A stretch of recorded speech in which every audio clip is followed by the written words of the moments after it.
So those are my framing thoughts. I want to now turn to Larry and Adam and ask, let me start by asking you each sort of a big question. So let's assume, for argument's sake, we all agree campaigns are still the rising cost of campaigns is still a concern. Special interests have too much influence. Politicians have to spend too much time raising money. Average voters feel shut out, like their voices don't matter. Do you guys think the internet is changing any of this? And when I say the internet, I mean the low barriers to entry, the ease of group formation and collaboration. Is the internet changing any of these fundamental problems for the better? Larry? I don't think that's a big question. That's called a softball question, Mika. So the answer is yes. Tell us how. But I think that you have to place it in a bigger context. So, you know, I've just spent 10 or 12 years of my life working in the area of culture. And the story that I tell in the last book I wrote in this space, Remix, is a story of a move from a read-write culture where people felt not only that they would consume culture but create it and share their creativity to others, to the 20th century read-only culture, where culture is essentially something you consume because it's broadcast to you. And that the 21st century is reviving the read-write practice for culture. And that in that space, what the 21st century tells us is that we need to radically remake the set of regulations around culture that were produced in the 20th century. Regulations that were about protecting read-only culture, and now regulations that should enable read-write culture. I think exactly the same story should be told about politics. There was a read-write politics. That was 19th century politics. Sometime in the 20th century it became read-only politics, where the most important thing was no longer state organizations or things like that, but it was how do you broadcast a message in a way that the most people will be moved by it. The 21st century, because of these technologies, is reviving read-write politics once again. And I think, once again, we need to think about how to radically change the regulations that were written for the 20th century read-only politics to enable read-write politics to function. And just like I think in the culture space, that change means radical deregulation of this space for culture, so too in politics. I think we need radical deregulation of political speech in the context of the internet. Now, the only way that is effective is if it goes along with what I talked about in my talk, public funding or citizen funding of elections. If you don't have that, then deregulation here is going to be a disaster. But if you do have that, if you do have citizen-funded elections, I don't care who says what, using whatever means they want, however they're funded, doesn't bother me at all. I think the critical thing we should be encouraging is participation of speech in that space by the widest range of people, and not worry so much about regulating fairness and equality and all that stuff, which is a nightmare and just typically just blocks the grassroots from being able to speak rather than really enabling any real equality. Okay, but just... And we'll get to you in a second, Adam. But I know. But let's posit for the moment that we're going to get public financing on that side. Really? Right? Okay, great. Let's just posit, because we know where your position is on that, right? And actually, I have to say, Larry and I did not get a chance to talk before, and I have no idea where your thinking is on these questions. But when you say deregulate the internet, are you saying basically anything goes?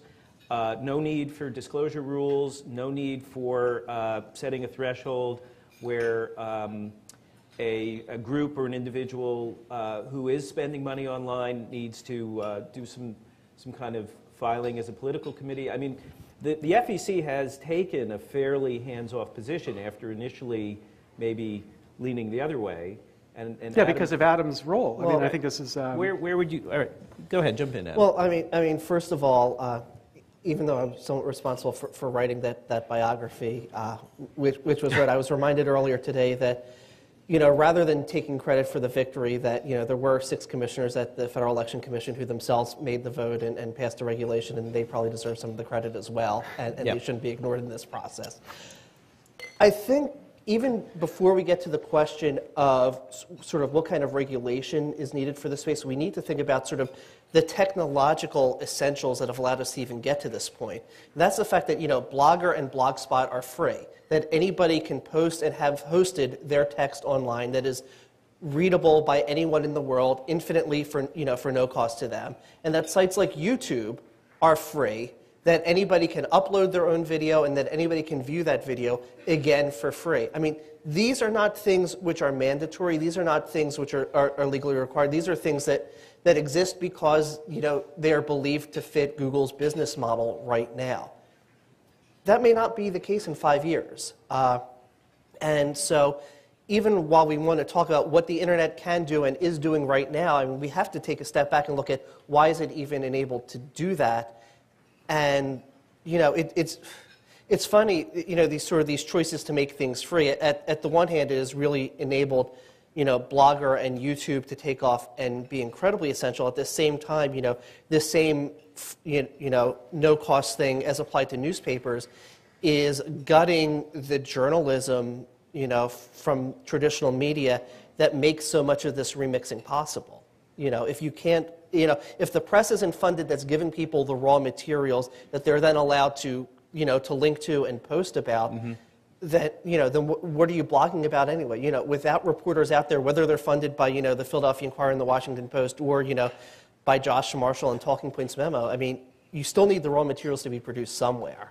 Yeah, the internet has, that's absolutely right. The internet has done enormous damage to an extraordinarily important part of the ecology of information that politics depends upon, investigative reporting. So that is a thing that newspapers for a brief period of time gave democracy, and that's been taken away. And this is a problem we've got to figure out how to solve that problem. But I push back a little bit on your claim that it's because things are free. This is an odd position for me to be in, but the internet's not free. You and I pay for our access to the internet. People like Google pay an enormous amount of money for the bandwidth that they consume. There's lots of stuff that's paid for here. The critical thing is, as I know you and I agree, to make sure that platform owners don't have legal authority to begin to leverage their ownership over the platform to rent-seeking over the content, so that we continue to have sufficient competition in the space so that the diversity that you and I celebrate right now will continue. It's not that it has to be free, it just has to make sure that we don't have the business model of cable television migrating over to the internet. Oh, I mean, absolutely. I mean, the net neutrality is part of the campaign finance debate. If preferred speakers can get their stuff onto the tubes faster and with more people accessing them at once, that's going to lead to distorted outcomes. Right. Well, so I actually want to stick a pin in this question of whether the internet is hurting our ability to know what we need to know, which is a function that newspapers, at least theoretically, have been providing, or not. I'll come back to that. But I want to stay on this question of regulation online, or the no need for regulation. And Larry, clarify for us. Do you think there's no need to ask anybody who's speaking online to say anything about who's funding them? If they're talking about politics, they're raising money for a candidate. I mean, right now the threshold that the FEC has set is basically, first of all, they leave out whatever you spend on your computer and your internet access and so on, and then up to $1,000, an individual or a group raising or spending in support of a candidate. There's basically, you don't have to file anything, just do whatever you want. But above $1,000, you have to register as a political committee. You have to put disclaimers on your content, and you have to, I think as well, if you're sending out mass emails. Am I right, Adam? Look, lawyers here, they should be explaining. No, I mean, basically.